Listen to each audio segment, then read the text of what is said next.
A graça e a paz de Jesus Cristo. Seja muito bem-vindo a este canal que compartilha estudos, leituras, meditações e reflexões com base nos capítulos da Bíblia. Hoje nós vamos fazer a leitura do Evangelho de Marcos. Vamos ler o capítulo 12 e vamos ler os versículos 41 a 44, que falam a respeito da oferta da viúva pobre. Vamos aqui à leitura. Eu estou usando a Bíblia online e a versão, como vocês podem ver ali no pé do vídeo, é Almeida, Revista e Corrigida. Vamos aqui à leitura. Versículo 41. E estando Jesus assentado defronte da arca do tesouro, observava a maneira como a multidão lançava o dinheiro na arca do tesouro. E muitos ricos depositavam muito. Verso 42. Vindo, porém, uma pobre viúva, depositou 2 pequenas moedas, que valiam 5 réis. Versículo 43. E chamando os seus discípulos, disse-lhes: Em verdade, vos digo que esta pobre viúva depositou mais do que todos os que depositaram na arca do tesouro. Versículo 44. Porque todos ali depositaram do que lhe sobejava, mas esta, da sua pobreza, depositou tudo o que tinha, todo o seu sustento. Essa é uma palavra que mostra para nós como Deus olha o nosso coração, a nossa intenção e não a quantidade daquilo que fazemos para Ele. Muitas pessoas estão trabalhando muitas horas para o ministério, mas realizam a obra para agradar ao pastor, para agradar ao líder dos jovens, para agradar aquele que está à frente do trabalho. Quando você faz o trabalho que aparentemente é para Deus, mas na realidade no seu coração você faz com o propósito de atender ao seu líder e ao seu pastor, isso significa que você não entendeu o propósito de Deus na sua vida. Muitas pessoas estão dentro das igrejas em razão da amizade de uma pessoa, em razão do relacionamento que tem com um grupo social. De repente você cresceu em uma igreja e você ficou tantos anos nessa igreja que na realidade aquelas pessoas com quem você se relaciona são amigos de muitos anos. E você fala dentro de você: eu não posso abandonar o João, o José, a Joaquina, porque eles são meus amigos de muitos anos. Então eles estão pedindo que eu faça esse trabalho no sábado ou no domingo e eu vou realizar porque eu sou amigo deles. Mas na realidade você ainda não teve um encontro com Deus.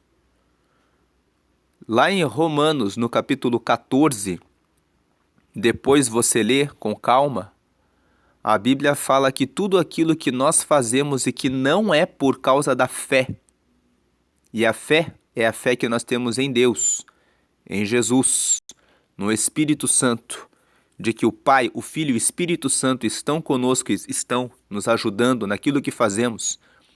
Não fazemos para Ele, para a glória dEle, para o nome dEle. Estamos direcionados para o caminho errado. Se você faz uma obra, seja ela qual for, faça em razão do seu relacionamento com Deus. Antes de você ser amigo, a amizade é um dom de Deus também. Ter amigos e pessoas que nos querem bem, pessoas com quem nós podemos andar juntos, é uma bênção de Deus. Mas tudo isso só é possível em razão do relacionamento que eu tenho primeiramente com Deus. Eu estabeleço um relacionamento primeiro com Deus. e desse relacionamento eu estabeleço outros relacionamentos que são segundo a vontade de Deus para a minha vida. Estabelecer apenas amizades com as pessoas do mundo, por exemplo, faz com que nós, muitas vezes, tomemos decisões erradas em relação às nossas escolhas. Não é à toa que o Salmos 1 diz que bem-aventurado é o varão que não anda segundo o conselho dos ímpios, não se detém no caminho dos pecadores e nem se assenta na roda dos escarnecedores. Então o Salmos 1 revela que existe um tipo de amizade, que é um tipo de relacionamento e de amizade que leva a pessoa para o penhasco, para o abismo, para a ruína, para a desgraça, porque você tem amizade. É aquela pessoa que anda junto com você, que está nas horas mais difíceis com você, mas está nas horas mais difíceis para quê? Para as bebedeiras, para os adultérios, para as corrupções, para as prostituições, para a participação em jogos de azar, para ir para lugares que vão te distanciar de Deus.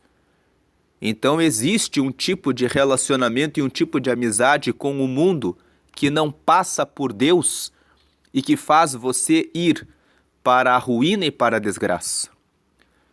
Todos aqueles que se reúnem para praticarem o mal, pela lei da semeadura no tempo certo, depois de semearem por anos e anos o caminho do mal, acabam caindo e fracassando. Você que é casado, você que é casada, se você mantém a amizade com aquele amigo, com aquela amiga que gosta da prostituição, da pornografia, do adultério, em algum momento você pode perder o seu casamento. Muitas pessoas dizem daqueles que se casam e que tomam a decisão de cortarem os relacionamentos anteriores para viver o casamento na sua plenitude, que essas pessoas são tapadas e fechadas, que não são abertas, mas é melhor você ser um tapado, um fechado, um conservador, que cuida bem do seu jardim, do seu território, do seu terreno, da sua família, da sua casa, do seu relacionamento, do que ser um aberto, inteligente, sábio, liberal, que deixa outras pessoas passarem dentro do seu terreno, dentro da sua casa e devastarem a sua família. O texto fala a respeito de oferta em dinheiro. E aqui eu comecei a falar a respeito de oferta no sentido daquilo que você oferece a Deus, de oferta daquilo que você oferece para a sua família, para o seu relacionamento, de oferta daquilo que você oferece para os seus amigos. O texto aqui está falando quando você for oferecer, apresentar alguma coisa, que você seja inteiro, que você não seja alguém que faz as coisas pela metade, que você não seja alguém que oferece para Deus o resto da sua vida, mas que você coloque Deus no seu devido lugar. A sua oferta deve ser a sua vida, o seu corpo, a sua alma e o seu espírito. Foi assim que Paulo escreveu em 1 Tessalonicenses, no capítulo 5. Ele fala que vocês sejam totalmente de Deus, no corpo, na alma e no espírito. Como você oferece o corpo para Deus? Cuidando da sua saúde, praticando atividade física. Eu nunca pratiquei atividade física. Comece a fazer uma caminhada de 10 minutos todos os dias, depois de 20 minutos e depois 30 minutos diários. Isso já é suficiente para que você esteja cuidando do seu corpo, cuidando do seu coração, cuidando das suas articulações, do seu movimento. No como você cuida do seu corpo, cuidando da sua alimentação. Muitas pessoas ficam ansiosas e descarregam no excesso de comida, no excesso de açúcar, no excesso de chocolates, no excesso de salgados, no excesso de comidas enlatadas. Tenha um estilo de vida mais saudável. Coma com porções certas. Procure estabelecer horas certas para se alimentar.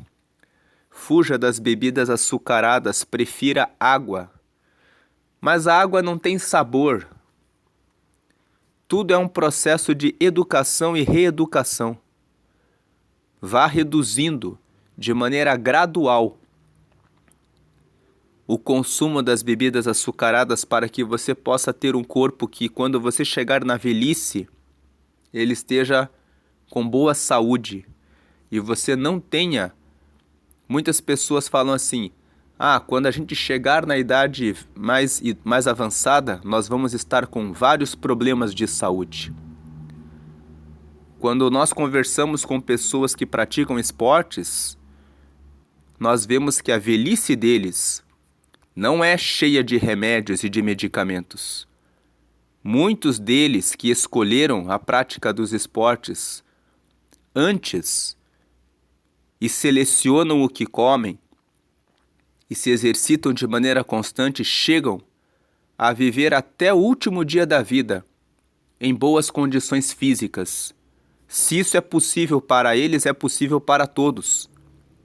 A velhice com muitos medicamentos só vem para quem não se cuidou hoje.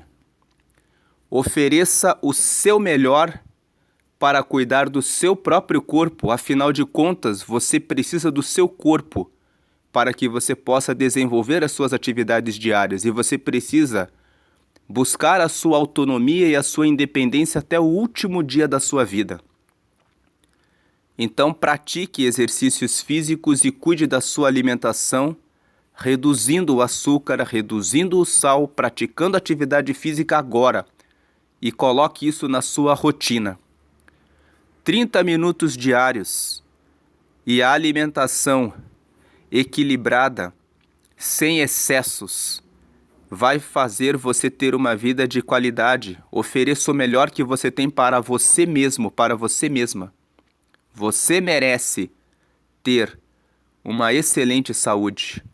E a palavra de Deus traz a orientação para que as pessoas tenham equilíbrio e domínio próprio em relação a cuidar de si mesmos e a cuidar daquilo que se alimentam. 1 Coríntios capítulo 3, no versículo 16, fala que se alguém destruir o seu corpo, que é o templo do Espírito Santo, será destruído. O que o texto significa? Se você não cuidar do seu corpo, quando você não pratica atividade física e você fica na preguiça e na inércia, e quando você coloca dentro da sua alimentação excesso, você está destruindo o templo do Espírito Santo, que é o seu corpo físico. Como consequência, você recebe a destruição, que corresponde a uma série de problemas, enfermidades que vão aparecer na sua vida daqui a alguns anos, em razão da sua má oferta. Você ofereceu uma oferta ruim para você mesmo. Um segundo ponto: como eu cuido da minha alma? Tem pessoas que começam a descarregar a sua preocupação, a sua ansiedade, a sua depressão na alimentação. Seja com pessoas que não comem, porque não conseguem ter uma boa imagem sobre si mesmas e acabam passando por anorexia e bulimia. Pessoas que comem e na sequência vão ao banheiro para vomitar aquilo que comeram, porque quando olham no espelho pensam que estão muito magras, que estão muito gordas, aliás, e elas já estão magras, mas elas olham no espelho e se sentem gordas.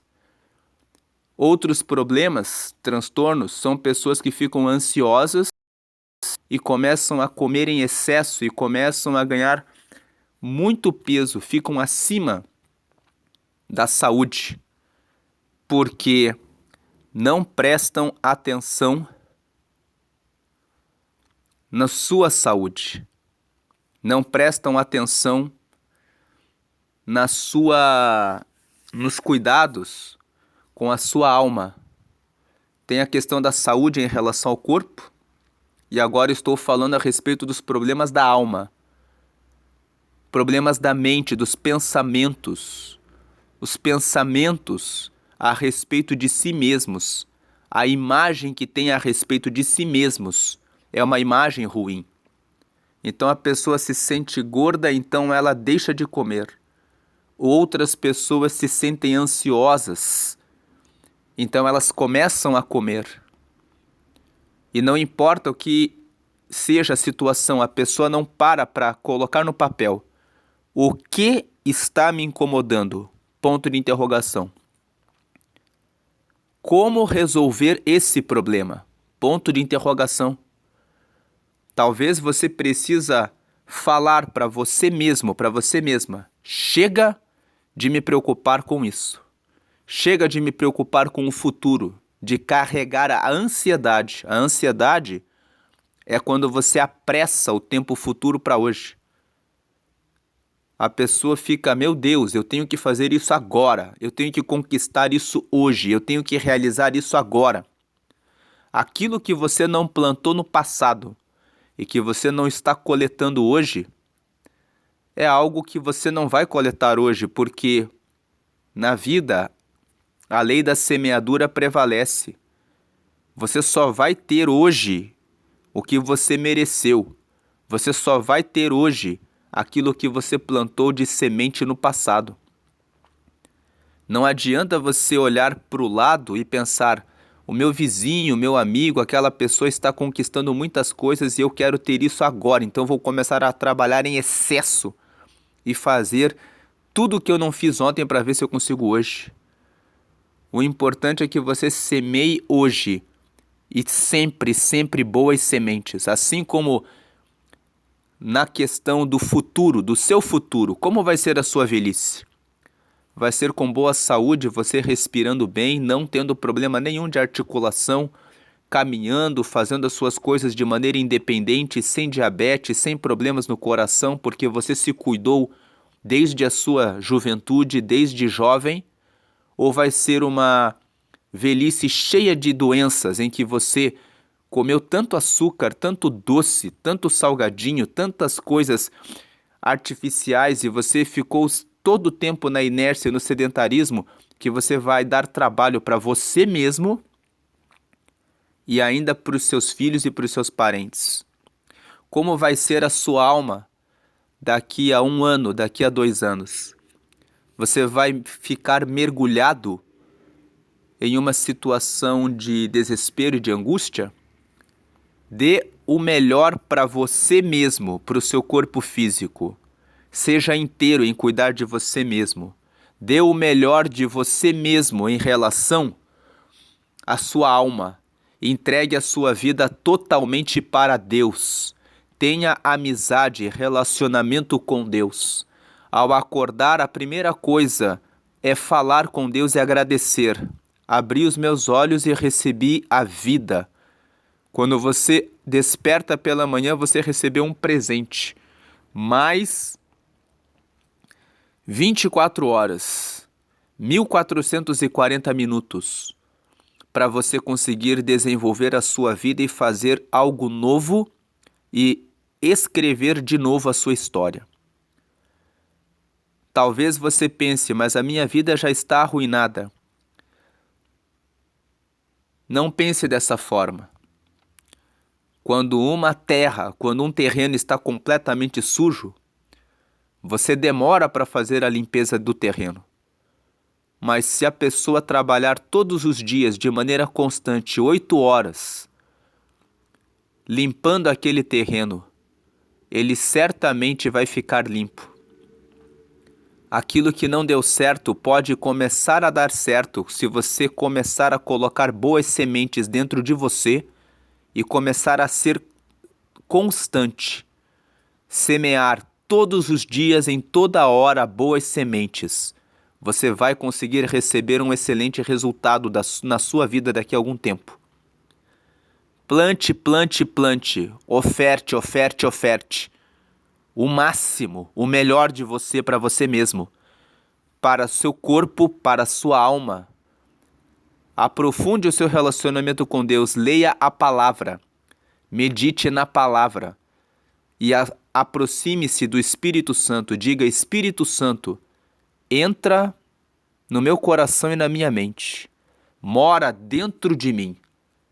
Faz essa oração hoje. Espírito Santo, eu te convido a morar em mim, a fazer morada em mim, a habitar no meu ser e a trabalhar nos meus pensamentos, me revelando a tua vontade em tudo, para que eu entenda qual é a vontade boa, agradável e perfeita de Deus para a minha vida. E aqui nós vemos que nem sempre aquele que tem mais, que é o rico, é aquele que entende o significado da vida. É aquele que entende o propósito da vida. Aliás, tem muitos ricos que ficam cheios de doenças quando estão velhos, porque eles comem tanto e trabalham tanto. Eu não estou dizendo que riqueza é pecado. A riqueza, quando ela vem do trabalho constante, do equilíbrio, quando ela traz abundância, prosperidade, quando você tem o dinheiro e você pode comprar tudo o que você quer, você está em uma condição abençoada porque você tem recursos para que você possa fazer tudo aquilo que você deseja. Porém, a sabedoria é mais alta que a riqueza, porque a sabedoria faz aquele que tem um recurso abundante saber onde cada coisa deve ser aplicada. Ele sabe que ele não deve comer em excesso. Ele tem um celeiro farto em que ele pode comer tudo o que ele quiser. Mas ele diz: eu vou comer aquilo que eu necessito para o dia de hoje. E existem muitas pessoas ricas, ansiosas, preocupadas com o futuro e dizendo: Deus? Quem é Deus? E não tem um relacionamento com Deus. E com isso nós vamos vendo que essas pessoas ficam com problemas no casamento, com problemas com os filhos, porque elas não ofertam a vida delas para cuidar do próprio corpo, para cuidar da sua alma, para cuidar do relacionamento com Deus. E tem muitos ricos que são como esses que Jesus disse: vamos na igreja no domingo porque é uma questão cultural. Todo mundo vai, então vamos lá. É um momento bom, é um momento agradável, a gente alimenta um pouco de fé. E eles passam dentro da igreja, cantam os hinos, ficam junto com as pessoas, até têm um relacionamento bom e agradável, pegam do seu bolso, da sua abundância, depositam na igreja dizendo assim: dei lá 10 mil, 20 mil, 50 mil, 100 mil reais para uma obra missionária na África ou em qualquer outro lugar. Mas aquilo não é nada para eles. Alguém pode dizer: nossa, aquela pessoa deu R$1 milhão de oferta. Mas de repente aquela pessoa tem R$1 bilhão na conta. E R$1 milhão para quem tem 1 bilhão não é nada. A pessoa não sentiu nada em ter dado aquela quantidade de dinheiro. E aí, Jesus aqui está dizendo: ela não entendeu o significado de ter doado parte dele para a obra de Deus, de ter realmente dedicado aquilo que ele recebeu para honrar a Deus. Agora a viúva tinha apenas 2 moedas e ela ofereceu tudo ao Senhor, porque isso revela que ela entendeu quem é Deus. Que ela disse: Deus é tudo na minha vida. Alguém pode pensar aqui, ao ler essa passagem: essa pobre viúva é realmente louca. Ela deve ter passado necessidade depois que deu tudo o que recebeu? Ela deve ter passado tribulações depois de ter dado tudo o que deu? Mas Jesus estava falando a respeito de ter entregado tudo, de ter se oferecido por inteiro para Deus. Essa mensagem traz um outro lado para que nós possamos refletir. Deus não precisa do seu dinheiro. Deus não precisa que você venda tudo que você tem, entregue tudo e viva de maneira pobre na sua vida. Porque enquanto nós estamos meditando nessa passagem, haverá aquelas pessoas que vão dizer: ah, então significa que a pessoa deve entregar tudo. É isso que você está dizendo?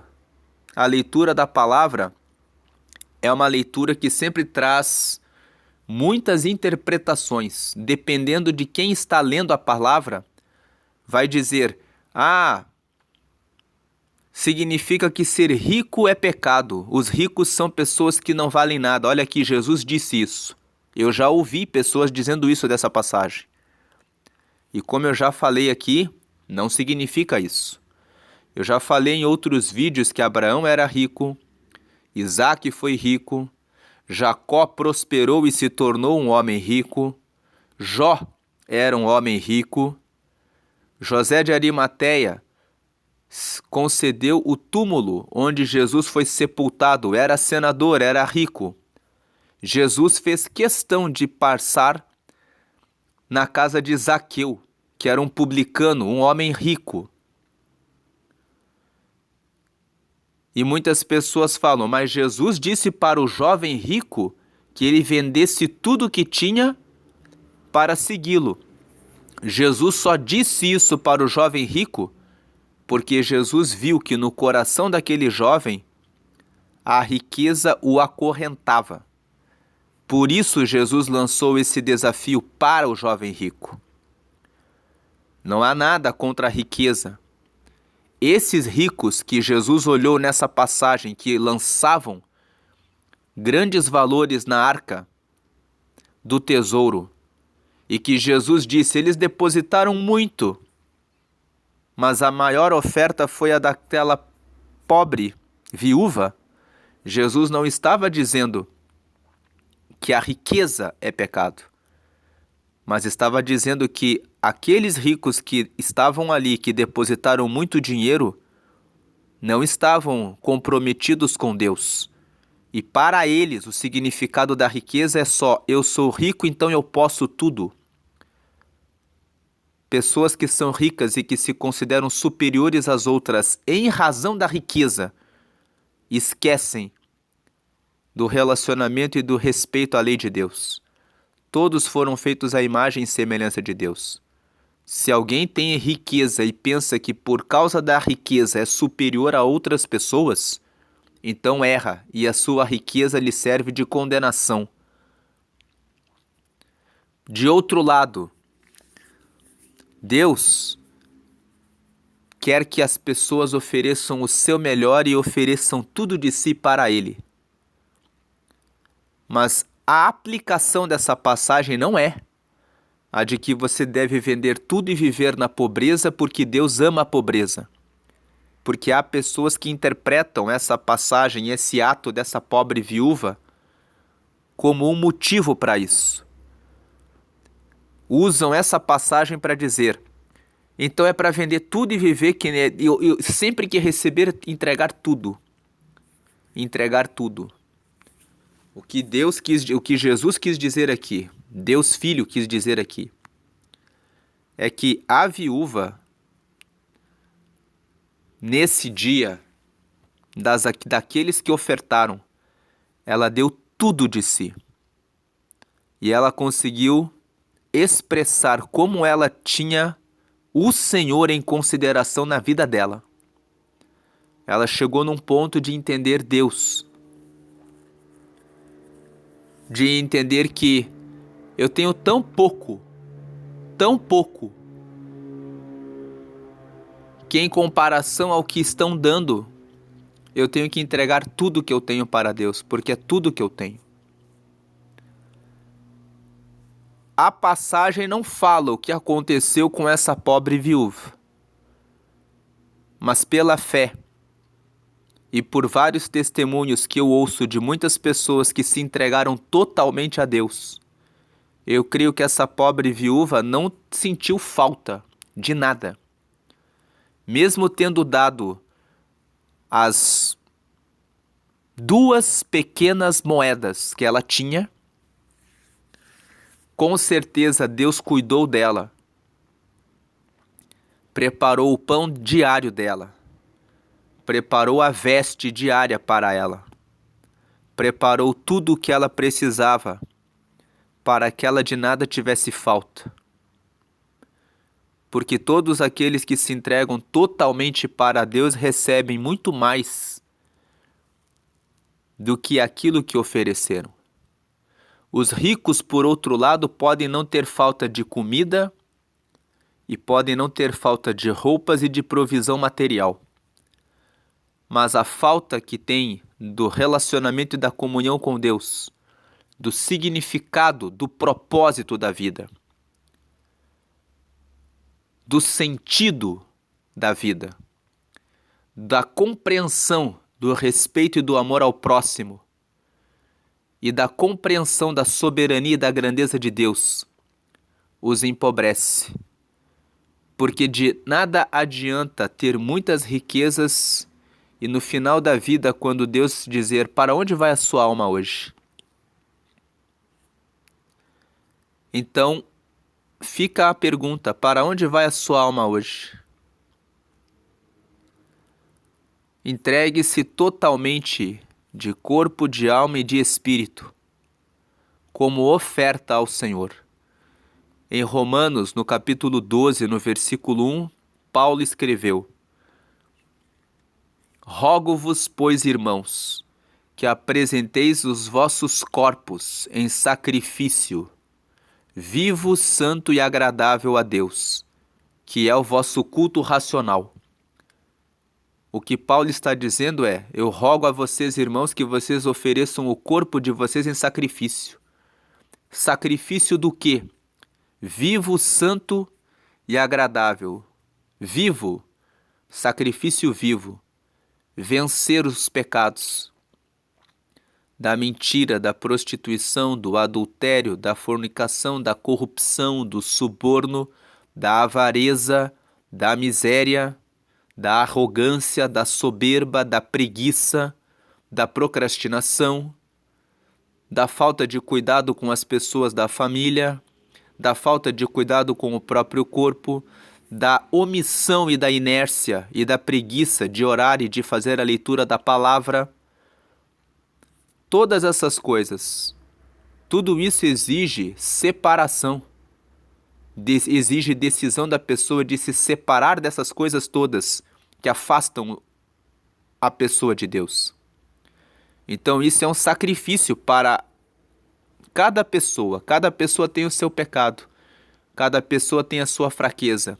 Você sabe quais são os pontos em que você tem sido fraco.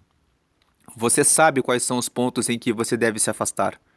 Você sabe quais são os amigos que hoje você precisa romper a amizade para poder fazer a vontade de Deus. E por que você ainda está preso, acorrentado e amarrado nessa amizade que não frutifica em nada na sua vida? Então, ofereça o seu corpo em sacrifício vivo. Sacrifício é sacrifício vencer cada uma dessas dificuldades, cada um desses pecados. É um sacrifício vivo, mas o sacrifício é vivo quando você, no dia a dia, toma a decisão de não errar e de tomar o caminho certo. Isso exige sacrifício. Sacrifício vivo, sacrifício santo. Santo significa separado. Eu vou me separar Vou fazer um sacrifício e vou me separar das coisas erradas, porque isso é agradável. O sacrifício é vivo, santo e agradável diante de Deus. E no versículo 2, Paulo fala: "E não vos conformeis com este mundo, mas transformai-vos pela renovação do vosso entendimento, para que experimenteis a boa, perfeita e agradável vontade de Deus." Ou seja, Paulo fala: não se conformem. Conformar significa tomar a mesma forma. Não se conformem com o mundo presente, mas se transformem. Ou seja, façam o sacrifício e sejam transformados de acordo com a renovação do vosso entendimento. Como que você renova o teu entendimento? Pela oração e pedindo para o Espírito Santo morar em você. E segundo, pela leitura da palavra, porque você vai tomando conhecimento da vontade de Deus. Tendo o Espírito Santo morando em você, quando você ler a palavra, o Espírito Santo vai mostrar a você qual é a aplicação daquela palavra especificamente para você. Uma mesma passagem bíblica pode ter sentido diferente de acordo com a pessoa que lê. Tendo o Espírito Santo dentro de você, o Espírito Santo vai trazer a iluminação da palavra e a interpretação correta e adequada para você. E é por isso que você precisa ler a palavra por você mesmo, para que você receba a iluminação que o Espírito de Deus tem para você mesmo receber o que você precisa receber. Ler a palavra pela lente dos outros pode ajudar muitas vezes, mas existem experiências que são só suas com Deus e que vão depender da tua oferta para Deus. Você vai receber quando você ofertar o teu melhor para Deus. Oferte toda a sua alma, todo o seu coração, todos os seus bens, coloque tudo diante de Deus e peça a Deus que mostre a você o que Ele quer de você. Diga para Deus: Senhor, o que o Senhor deseja de mim hoje? Qual é a oferta que eu posso oferecer a Ti? Que o Senhor quer que hoje eu apresente diante do Senhor, diante do Teu altar. Vá ao altar de Deus, o lugar da comunhão com Deus. Se relacione com Deus profundamente, intensamente, para que a sua mente seja renovada pela ação e pela revelação do Espírito Santo. Ele vai te iluminar, vai trazer luz daquilo que Ele quer que você entenda. A iluminação Ele vai trazer a você. Então Paulo fala, pela renovação do vosso entendimento, e assim vocês vão experimentar a boa, perfeita e agradável vontade de Deus. Busque a vontade de Deus. Entenda a vontade de Deus. Não pense que as suas riquezas colocam você em uma condição de superioridade em relação às outras pessoas dentro do ministério ou em qualquer lugar em que você estiver. Aqueles que têm riquezas, na realidade, têm uma responsabilidade social com o próximo e de cumprir propósito que são muito maiores do que aqueles que dispõem de menos recursos. Deus não quer apenas quantidade. Ele quer inteireza, integridade, a totalidade do seu corpo, da sua alma e do seu espírito. Essa é a palavra de hoje. Se fez sentido para você, compartilha com os seus amigos, com aquela pessoa que veio na sua mente agora, para que possa haver crescimento e renovação espiritual. Fiquem na graça e na paz de Jesus Cristo, a graça e a paz de Deus. Amém.